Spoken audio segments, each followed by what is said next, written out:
What's going on? It's Jeremy here. This is Hangouts. Welcome to AFO Radio. Going to be here all the way till 2 p.m. And it's a pretty good-looking Friday. I hope you're having a fantastic one. But I know somebody who's probably suffering a little bit, and his name is Kevin Hart. That's right. Kevin recently went on social media. He did a little bit of an announcement about how he's now in a wheelchair as a result of an injury and doing what he calls dumbest man alive kind of stunts. So what happened was he recently tried to race his friend, former NFL player Stephen Ridley, in a 40-yard dash. So basically, he just said, hey, jom kita lumba-lumba, come, let's go and race. Let's see who gets to the finish line first. And because Kevin Hart's kind of like this very confident man, I guess what he did was he just said, like, you know what? Let's race. Let's see who will win. And he took on the challenge, and I guess he ran so hard. He wanted to win so badly. He ended up basically tearing his lower abdomen. His abductors are torn. The guy can't walk now. He's going to rest. He's going to recuperate. He's probably going to undergo some form of physiotherapy. But at the same time, it's a really funny story. And you should check out the way he tells it on his social media. I really do hope Kevin gets well soon. And this is a reminder that if you're approaching 40 in your head, even though you might think you're 26, the body remembers. Listen to us live. I love it. AFO Radio. And Scooter Braun, most famously known for being the dude that basically discovered Justin Bieber, one of the biggest talent managers in America, is going through a little bit of a thing now where major artists are ditching him. Here's what's going on, right? So, basically, Scooter Braun has helped develop the careers of some of the world's most popular artists. We're talking like discovering Justin Bieber, he's worked with Psy, the Black Eyed Peas, Idina Menzel, and he was one of Time Magazine's 100 most influential people in the world. Now, he's in the news, though, because a number of major artists are leaving his company, SB Projects. We're talking Demi Lovato, Ariana Grande, even Bieber might be looking for the exit. So it's quite interesting that this is happening now. The guy isn't free from controversy, though, because recently he was embroiled with a bit of a bitter dispute with Taylor Swift over control of her recorded catalog when his investment company, Ithaca Holdings, purchased Big Machine Records, which was the label that signed Swift when she was a teenager. So, Swift was very unhappy to learn that Brown now owns it, which is why there are all these like Taylor's version songs that have come out where she re-records songs that she previously made, but this time around she holds the masters, which is why the true Swifties will only listen to Taylor's version. So yeah, so what's going to be happening? It's interesting because now so many departures leaving the company, nobody really knows why, and we're going to have to see how he plays it. Because I'm pretty sure the reason why he's being left will come to light eventually. Everybody just wants to make sure that they have ended their contracts nice and cleanly. But if you ask me, I do believe the whole Taylor Swift debacle might have had something to play with it. Because it had to do with like, are you really protecting my interest as a talent? Are you ready? AFO Radio. Broadcasting live from One Utama. Check it out. We talked about this couple of months ago when it was still in unofficial rumor land, but Sony is officially launching its portable PlayStation later this year. It's called the PlayStation Portal Remote Player. Now, the way it works is that it is a handheld device that will stream PS5 games over Wi-Fi and features an 8-inch LCD screen running at 1080p 60 FPS. It will retail at about $200 USD. So that's a hefty chunk of change. It's about 1,000 ringgit, really. Now, the way it works is the portal will connect remotely to your PlayStation over Wi-Fi, so you can swiftly jump from playing on your PS5 to your PlayStation Portal, which is great, I imagine, if you share a house with family members who suddenly want to watch TV while you're in the middle of a game, so you just jump on it. The Portal can play support games that are installed on your PS5 console and use the DualSense controller. So the way it really looks is like if somebody split the DualSense controller in half, and where the touchpad is, they decided to put a pretty big looking LCD screen. And that's what it is. It's pretty good. I gotta say, I gotta like it. So the way it works is the games must be streamed on the PS5 to the device. So it's not like you walk around, and if you go on a flight, you get to play the PlayStation. No, this one will require an active internet connection. What's really good, apparently, is that there was no real latency using the handheld. Some reports have said that it really feels very, very smooth, which is key part of the experience, because streaming games over Wi-Fi networks right now still isn't a perfect experience for many. So yeah, so basically, I think it's interesting. I think it's a very optional device. I think it's very specific use case, but I figure couldn't hurt if you gave me one for Christmas, right? Streaming live online, www.onafo.my. And if you're thinking to yourself, hey, wouldn't it be great if like my luxury car brand and my laptop were like one? No, you never thought that? Neither did I, but now you can, though, because Mercedes has recently partnered up with MSI to make what they are calling the Mercedes Stealth AMG Motorsport, the Stealth 16 Mercedes AMG Motorsport laptop. It's pretty rad. Now, it's big, it's flashy, it's RGB, and it is gamer spec'd out. I'm looking at the specs, right? It's got like 2 terabytes of storage, 64 gigs of memory, an OLED screen, Core i9 processor, and an RTX 4070. And if those numbers and words didn't make any sense to you, let's just say that it is a sweet, sweet laptop. The price, also pretty sweet, something like 2.9K USD. But if you are into Mercedes anyways, I'm thinking your bank account can handle it. It's available on the MSI website, at least the US one is. So definitely check it out if you're in the market for a flashy new laptop. It's kind of interesting though, because I never thought that Mercedes would be branching out this week, because I always thought of them as cars. Now they're doing laptops. And the other day I was in a mall and I saw Mercedes perfume, which is surprising. I didn't get the chance to smell it though. So I'm really hoping it smells a little bit like burnt rubber, because, you know, race cars, vroom vroom. Now, coming up in the next hour, we're going to be hanging out with a friend who's going to be coming on and telling us some about how you could be getting some pre-owned luxury goods. It's going to be good times, especially if you're in the market for that.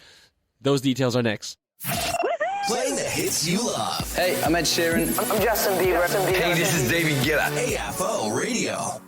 Yes, we are. What's going on? It's Jeremy here. This is Hangouts, brought to you by Dreamshop.com.my, the platform that allows you to pay with points as well as at 0% interest installment up to 60 months. And today, we are hanging out with Gabriena Lee, director and co-founder of Glampot Boutique, a platform that allows customers to purchase pre-owned luxury items. Hello, Gabriena. Hi, Jeremy. Thanks for having me here. Thanks for coming in. So, interesting fact before we even begin. I've known Gabriena like for years now. Like, we haven't seen each other in a couple of years. Yep. But we like old friends. Like, you walk in the room like, hey, it's been a while. How are you? Yeah, it's really nice seeing you. It's been, I think easily more than 5 or 6 years. Oh, definitely pre-pandemic, Yeah. like, for sure, right? Now, and for as long as I've known you, you've always been working on Glampot, Yeah, it's been a while. right? So, Yeah. so let's get into it. Tell us about Glampot, and the history of how you started the business. Like, what is it?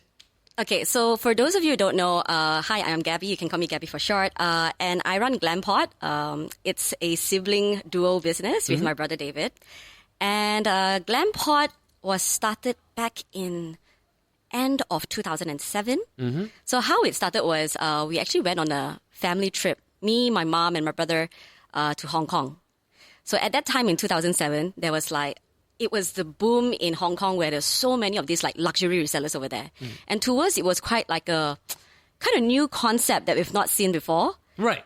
So Because we were we're very used to buying it new from the Correct. shop, right? That time in Malaysia, there was, I would say, close to none businesses that were open here in KL especially.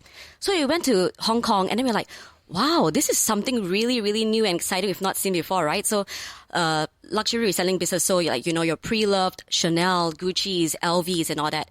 And it was just so, the scene was just so robust over there. Like, it was just everywhere. It was exciting. People were going into the shops and buying like no one's business. And and the whole idea about this is that these are all predominantly second-hand goods, right? So it was still very new in Malaysia.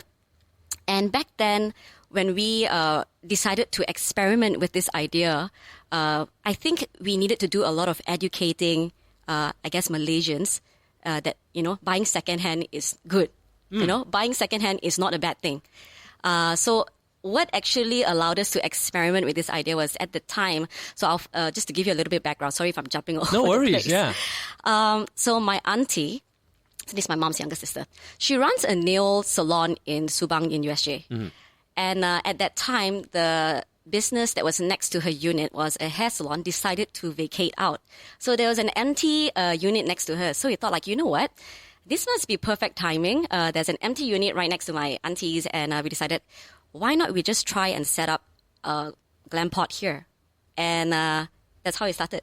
Very cool. Yeah. So obviously, like, in the very beginning, we were talking a little bit, there is this idea that, like, owning, like, pre-loved stuff is a bit, in the early days, it was a bit less accepted, right? Like, a bit taboo. And I would also say, like, you were probably the first, or one of the first people to actually do stuff like that in Malaysia? I wouldn't say the first, but yes, one of the first. Definitely, we were there since the very, very early stages. Because I think prior to meeting you, like, this idea of owning pre-loved luxury was, like, unimaginable. It didn't occur to me that you could do such a thing. Yeah. So, how did you realize that this was a business model that could work? At what point did it become like, you know what? I think this is a good idea. Well, because, number one, women love shopping. And sometimes, a lot of times they buy and sometimes they don't even use their items. It's called impulse shopping, right? Right. I'm sure some guys too. I mean, I do it all the time, but it's for video games, lah. Yeah. I get you. So the idea that pre-love is actually, you know, very worn or like dirty or, for lack of a better word, used, right? Is actually not entirely true. There are a lot of times where pre-love can be almost like new, because sometimes they buy and then they keep, and then it's like just kept in storage for years, and you know, it's actually a lot of value in that that kind of mint condition pre-love items. And I have a lot of clients, even up to this day, coming into the store and be like, oh, wow, this is so good for a pre-love bag. I was expecting it to be, you know, a little bit more beat up or whatever, but it's like, oh, this is like the person never used it. So I think that's when we thought about it and like, you know, it's actually a really good idea, because then it allows people to shop for the brands they love, but for way less. Right. Yeah. Very, very cool stuff. On air everywhere. Are you ready? And now also on Shock and Get Play. AFO Radio. Earlier on, we were talking about how Gabby started the business, but more interestingly now was the idea that people would be into buying pre-loved luxury goods. Now, we talked about a little bit earlier on, but generally, what are the reasons for pre-loved luxury good purchasing? Like, what are the big perks of doing that? Okay, number one, it's wallet friendly. Yes, that's important. So just to give you an example, I'm going to take a Chanel flap, for example, right? So if you were to buy a brand new Chanel, say Chanel Jumbo flap, for those of you who don't know, Chanel Classic flap is one of the most sought after pieces in the market. And right now, you know, Chanel always increases its prices year on year. And right now, a brand new one is going to set you back about 48,000 ringgit. Wow. Wow. But if you were to be able to find a good one from a reputable pre-love source, okay, you can pay as low as, say, 15 to 25K. It's a lot of value there. Yeah, so it's a big chunk of savings. So that's number one, wallet friendly. Number two would be sometimes if someone wants to get a particular design, they can't necessarily find it in season at the stores at the time. Yep. So we're talking about, say, if you like a particular bag from spring, summer of 2020, there will be no way for you to get these bags from the retail shops, but it will be possible for you to get it pre-loved in a pre-loved store. Very cool stuff. Yeah. So it's kind of like, one, value, and two, you truly are able to get access to the product that you want. Yeah, because like pre-loved stores like Glampot, we carry a wide range of items, right? So not just items that are currently in store or the classics, but there's also a lot of items such as collectibles, certain collaborations, or even, say, very sought after vintage pieces, which are also the trend right? So vintage pieces are very in at the moment as well. So I'm going to give you an example of, say, again, for lack of example, a Chanel vintage flap again. So a lot of people actually really, really like the vintage stuff from Chanel because, number one, they use 24K plated gold back in the day, and they no longer do that. Oh, I didn't know that. Yeah. So you're getting, something that is no longer produced in some of a better quality and for way less of a price tag. So that's that. And you'll be able to craft your own unique style buying pre-loved as well because, you can pick and choose so many different types of designs and items from, different seasons, different archives from these brands that you will not be able to get currently in stores. I love it. I love the idea of like not being necessarily driven by the trends of today and also just being able to like kind of like pick your own aesthetic, which is very, very nice. Yeah. So I imagine with like stuff like pre-loved goods and all that kind of stuff, a big part of your day is going to be making sure and authenticating the product, the pre-loved luxury item. What's the process like generally for yourself with Glampot? Okay, it is quite quite an in-depth process. So we look at many, many things when it comes to authenticating. So down from the engraving, like on the hardwares, right? So sometimes the bag comes with certain parts that are made from like metal, right? And a lot of times they have little engravings on it, either the brand word or the brand logo. So we actually zoom in very, very detailed with what we call a loop, like a micro lens. And we actually study to see the engraving. Wow. Right? Like is this thing like engraved properly? Correct. Wow. So if is it like jagged? Is it not smooth? Right. And then also at the metal itself, right? Whether it's like, I don't know how to explain this, but like try to imagine like you buy, say, an item of a cheaper quality. And sometimes, of course, with cheaper items, they use also cheaper materials. So sometimes the metal, you'll be able to see like, I don't know, like a melty effect on it. Oh.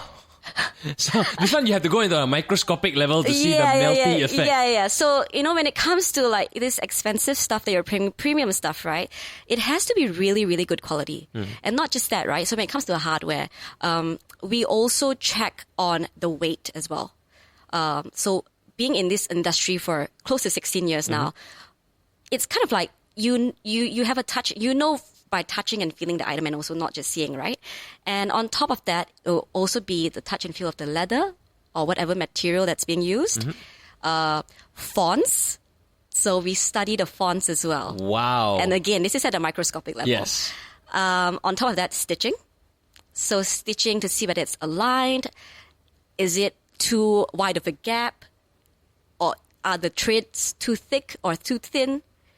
That kind of stuff. Your brain must be a fascinating place. Like, I imagine your ability to just look at a bag on a person and you be like, you go. Yeah, it's actually, of course, with many years of experience, some things do come very naturally. But nowadays, you have to be really extra cautious because there are a lot of super A fakes out there. Yes, I've heard of those. Yes, and those are scary, right? Those are really scary because these replica factories are getting better and better at their jobs. So us as resellers or authenticators, we have to constantly keep ourselves abreast with the latest tips, the latest details of what to look at, right? So a lot of times when we come across a replica, we will actually save it. We will make sure, if we can't take the bag and keep it, we will make sure we take all the relevant photos, zoom in on all that, and we have like a big library of things to look out for. Oh, wow. Right? That's fascinating. Yeah. And on top of that, we also do have the help of AI as well. So we have a device called Entropy. Okay. And it's basically a lens that is attached to an iPod. Right. And this is actually a product from the US. So what happens is that, we can actually take, again, microscopic images, which would then be sent to their HQ. Right. And then they'll analyze it, their algorithm, and then they'll give you a result. That is wild. I did not know that was such a thing. Yeah. Okay, so like, Jen, for the general average person on the street like myself, and just for like my own sense of knowledge, what is the biggest tip or the one thing a person could look out for to gauge the authenticity of a particular luxury product? Okay, look at, like I mentioned just now, the fonts. Okay, what you can do is, with the internet, you've got abundant of resources online Right. and examples for you to look at, right? So what a tip you can actually use is that if you are interested in buying a product from, say, a reseller or an online store, and you're not really sure of the authenticity, okay? Number one, you can do a comparison with other products that you can find online, of course, legit ones that you know. And then you you compare it close up. So, for example, you're looking at a hardware. Okay, you compare. Size correct? Does it look good? Does it look funny? Right. Font, any differences? And you have to look out for like even minute differences. Right. Like even if the serif font is a little bit fat, or that kind of thing. Like really, yeah. You gotta get really detailed, because I think with the Correct. luxury stuff, that it really is the details that make Yep. the big difference, Yes. right? Oh, this is so I mean, to the fascinating. naked eye, it's honestly sometimes quite hard to tell. You really need to zoom in microscopically, right? And of course, we don't expect the everyday person to be able to do this. So I guess a tip would be, if you're not sure, you can ask, certain resellers like Glampot. We do assist sometimes to, authenticate items. So if you're not sure, you can always get someone you trust to actually take a look at for you. I love it. Actually, Yeah. that's the best way to go about Yeah. this, right? I love it. Absolutely right. Coming to you hot on Shock. This is AFO Radio. Gabby, I have to say, you shared some really amazing stuff so far, and just like the stories you've told. But interesting, I'm also very curious about the stuff that you carry in Glampot on your platform and in your stores. You have stores as well, right? Yes. So for those of you who don't know Glampot, we actually have 2 physical boutiques. So the first one we opened back in 2007, like I mentioned earlier, in USJ Subang. So if you're familiar with the Subang area and the Taipan Business Center, so we are there. Same row as, what's that? Maybank. Maybank. Yeah, same row as Maybank. Okay. So yeah, that's our first store. And then in 2010, we opened in Damansara in this, I'm not sure if you know this building, 10 Boulevard. Yes. Right? Okay, so it's over there. So we've been there since 2010, and it's our 13th year in that place. And very excited. In December, we'll be opening our 3rd branch as well. And that would be in the Mid Valley area. That's very, very cool stuff. Yeah. So I imagine with, 2 stores, a 3rd on the way, 16 years in the business, you must have seen some really interesting, products and bags and luxury goods go through your door. What would you say was the most expensive or high valued thing to grace your doors? 6 digits. Wow! Yeah, so close to 200K, and that would be an Hermès Croc Birkin. Wow. Yeah, so exotic leather, usually the top of the range, especially from, I would say the brand Hermès is probably like the pinnacle of luxury for the luxury resale market. So a Croc and a Birkin, which is one of the most sought after designer bags in the world, that would definitely be the top spot for the most expensive item in the store. That's wild. Yeah. It's so interesting that these numbers and the prices can range really across the board, right? Yeah. I've heard of luxury goods and bags, especially with some of my girlfriends or female friends. They tell me they think of it as investments. Yeah. And like for yourself, you're in the industry. What's your personal take on it, actually? Okay, so I wouldn't say all, okay? I'm going to be very transparent with it, okay? But some. And you need to know the product knowledge and the know-how to make sure you know what to buy so you can potentially flip it for a profit in the future. So I'm going to give you an example. So when it comes to brands, brands are very, very important when it comes to value retention, right? So the brand that you buy definitely is going to be a very, very important deciding factor whether you can make money or not. So I'm going to give you an example of, say, Hermès and Chanel. Now, these are 2 brands that don't go on sale ever. That's true. Okay? Right. And especially for Chanel, the prices just keep increasing year on year. In fact, multiple times a year in the last few years. And I must say that the pricing, the jump in pricing has been quite insane. So a Chanel flap back in 2012 or 2013, okay, I think 2012, would cost you, a Chanel medium flap, will cost you 15,000 ringgit at that time. You want to guess what the price is today? I don't know. Let's just assume it's double the price at 30,000. No. Am I close? I want to say triple. Triple? So it is now 45,000. Wow! So I can say that in this instance, it might be better. I mean, like, of course, not the amount-wise, but just the ratio-wise, percentage-wise, right? It's better than investing in property. That is true. That is very true. Certain stock market.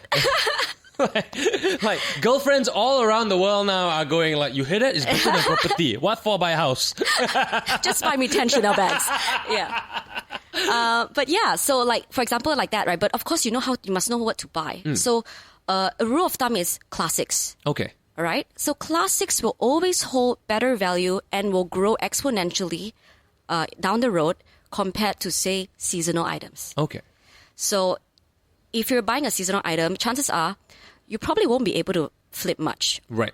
Or you might even make a slight loss. Okay. Okay, when you resell it, which is fine. As long as you like the bag and you wear it, I don't see why you shouldn't be able to just buy whatever you want. Right. But if you're intending to buy with the intention of flipping, then yes, do look at the brands. Do look at whether it's a classic or not, and whether it's an in-demand item. Right. Right? So, for example, Hermès Birkins and Kellys will also be very much up there. And sometimes if you flip it, you can also make times 3. Very nice. Yeah. How about the factor of taking care of the bag? Obviously, bags or belts or wallets, and you wear them, you use them. The moment you take it out of your house, there is a little bit of wear and tear. You run the risk of a little bit of scuffing. Yeah. Or how important is it to take care of it? Like to what extent should a person be worried about scratching a bag, I guess? Okay, I want to say, if you're buying for the sole intent of not even using it and just wanting to flip it down the road, then you can just, keep it and not use it, right? But who wants to do that? When you buy it, you kind of want to like flaunt it around. Right. You want to wear it. Yeah. And that's nothing wrong, okay? I always think like, you buy the bag and it's for you to enjoy, right? So all these scratches and scuffing or tarnishes, sometimes they're unavoidable, especially in our Malaysian weather. Yeah. Especially like oxidization and this kind of stuff. You can't help it. But that's where bag spas come in. Right. So plug in for my favorite bag spa. Okay, Leather Biz. Okay, just shout out to them. So they do a really, really good job at restoring, your beautiful designer pieces that have a little bit of wear and tear in them. And the thing is, they can actually make it look like new again. So if you have an item, you've been wearing it for years, and then decided, you know what? You don't really want to use it anymore. It's in the cupboard, but you want to flip it. You can actually take it to get it restored, and then sell it as well. That's very good advice. Yeah. So that's how you extend and increase your investment, guys. Just letting you know. Okay, very cool. Thank you so much for sharing. We're gonna come back after this. I'm gonna wrap up with Gabby. AFO Radio. I want to get into it, man, Streaming live. Download the app from the App and Play Store now. You're listening to Hang Out to Jeremy, brought to you by Dreamshop.com.my, the platform that allows you to pay with points as well as at 0% interest installment up to 60 months. Hanging out today with Gabby, the director and co-founder of Glampot Boutique, a platform that allows customers to purchase pre-loved luxury items. But it's not just purchasing, is it? That's right. You can also bring it to you and say, can you help me sell it? Yes, that's exactly what we do. So a lot of our clients, they buy and then, sometimes after a while, they don't want to use it anymore and they sell it back to us. Oh. Yeah. So what's the process like? Are there any terms and conditions? How does it usually work? Okay, so we offer 2 types of selling, right? So the first one would be consignment basis. So consignment basis would be, you bring the item to us, we assess it, we give you a price. If you're all good, then we go through the consignment process. Make you fill up a form, and payment will be given to you once the item is sold out. Right? So we actually sell our items on multiple platforms. So we have our own website, okay? For those of you who want to check it out, it's www.e-glampot.com. We're very active on social media as well. We are currently on Instagram, of course, Facebook. We've been on there for a very long time.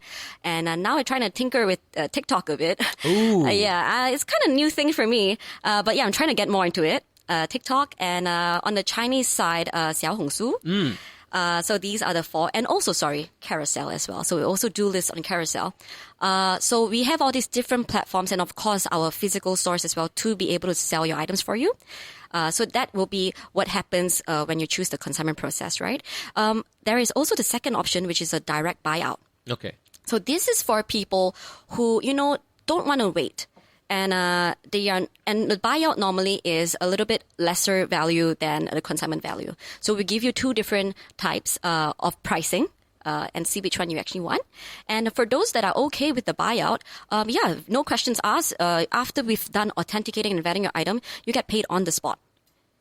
Very cool. Yeah. Very, very cool stuff. Yeah. Well, this has been extremely insightful, and you're all on the platforms. Now, for all the products that are listed, are they in store? Can I walk in? Like, I see a thing like on Instagram or whatever. Yeah. Can I walk into a boutique and go like, can I have a look at the bag? And, Yeah, of course. But because we have more than one branch, it's always better to just, kind of get in touch with us first, whether it's on socials or on WhatsApp, and be like, hey, I'm interested in this item, but, I just want to check out which location is it at. Because, we've got 2 branches at the moment and we'll be 3 soon. So it's best to just get a confirmation of the stock location before you actually hit on there, just to make sure you don't get disappointed if the item is not in the right branch. Very, very cool. So, Yeah. thank you so much, Gabby. This was fun. Thank you for having me. All right. So, of course, obviously, if you would like to buy yourself or a loved one a pre-loved luxury good, Glampot is there. You can also check out dreamshop.com.my, and you can pick up some vouchers and like on installment as well. You can you offer purchasing via installments. Yeah, so if you want to get that dream bag, but you don't want to feel the pinch, so you can actually split your payments up to even 36 months. Excellent stuff. My bank account is going to love me after this. Well, once again, thank you so much. It has been a pleasure. And we hope to see you very, very soon. Yes, thanks for having me. All right. Now, of course, ladies and gentlemen, check out dreamshop.com.my for more good stuff. And that's it for me on the show. We'll be back. More hits throughout the day. This is AFO Radio. AFO Radio.